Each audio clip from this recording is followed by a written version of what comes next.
Esu Liutauras Sinkevičius.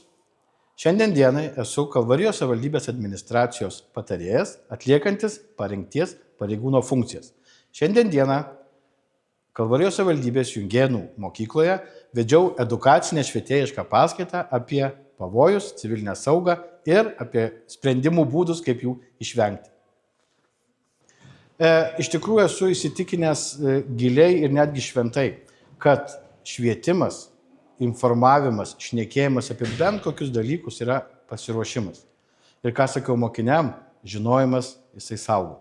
Jeigu tu esi pasiruošęs, jeigu tu gebi pasirūpinti savim, faktas tu gebėsi pasirūpinti ir kitais. Švietimas mokyklose viena iš puikių galimybių, kad ta informacija nueitų pas suaugusius. Nes vaikai, jie imlūs, jiem įdomu. Ir jeigu juos sudomini tema, kurią tu pasakoji, dėstai, gal ta žodis čia netinka, informuoji apie tai, kas vyksta, jie tikrai kalbės apie tai savo tėvais. Taip kad per vaikus į suaugusius. Bet grįžtant atgal prie savo atsakymo, būtent pasiruošimas. Nes bent kokioje situacijoje panika labai suduoda, dezorganizuoja visą veiklą, visą procesą. Kai tu žinai, kai tu supranti, kai tu moki, civilinė sauga nėra tik tais apie kažkokius tai militarinius dalykus, apie karinę grėsmę, sakykime, apie kažkokią, nors ir tai yra taip, bet tai yra plačiai prasme ir oro pavojai. Tai yra gamtos pavojai, šalna, vėjas, potvynis šiuo metu, kuris ir vyksta. Ir tai mes apie tai irgi šnekam bendruomenėm, šnekam žmonėm, kaip tam pasiruošti, kaip su tuo valdyti. Žmogui yra ramiau. Tai mūsų darbas yra, kad tarpinė stotelė tarp žmonių ir tarp gelbėtojų, populiariai šnekant, mes ir esame. Karinės grėsmės atveju irgi yra mechanizmas ir grandinė žmonių veiksmų, apie kuriuos irgi kalbama dėliojama. Bet tame tarpe yra sąsajos taškų, kaip pavyzdys, galiu labai drąsiai pasakyti, evakavimas asmenų. Įvykus kariniai grėsmiai, evakuotis gali būti reikės ir įvykus potviniui, uraganui, stipriam kažkokiam veiksniui, kur griuvimam pastatų, gaisram, irgi reikės žmonės evakuoti. Ir principas darbo, iš principo toksai pats.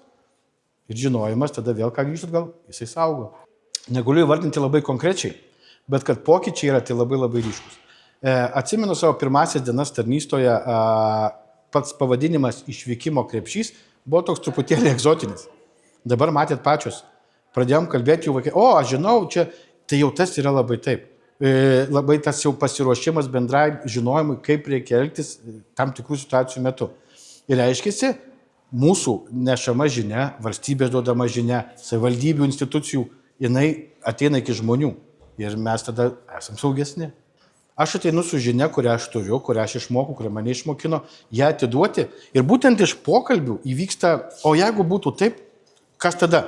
Ir tada, jeigu tu nežinai atsakymą, tu visą laiką su juo grįžti pas žmogų sužinojęs. Ir iš to mes kūrėme tą saugumo spektrą, sakykime, tą pačią sferą, kad būtent iš tų klausimų atsakymų. Nes pats principas, seniai įsivaizduojat kaip ir namo, tai yra sienos, yra langai, yra stogas.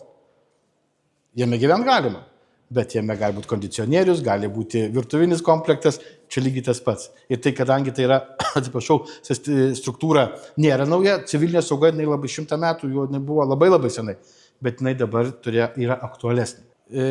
Bet kuri savivaldybė turi būti pasiruošusi. Bet kuri. Bent kokiem veiksniam, ką aš sakiau apie gamtos, padarinius. Suvalkų koridorius, vėl tas pati eskalacija yra blogas dalykas. Ir yra žmonių, nepabijosiu pasakyti, piktų žmonių, kurie tuo naudojasi. O sukelti paniką tarp bendruomenės labai yra gerai, norint ją valdyti. Taip, ruoštis reikia. Ruoštis reikia, ką reiškia vėl ruoštis? Žinoti, gebėti atpažinti. Nes Suvalkų koridorius yra kaip pati, tai yra geografinis, sakykime, tai paprašiau geografinis vienetas, teritorija, kurioje mes esam. Ir ar dabar Vilniečių reikia mažiau žinoti, ar Kalvarijiečių daugiau? Manau vienodai. Taip, kad kuo mes daugiau žinom, tuo mes visi stipresni.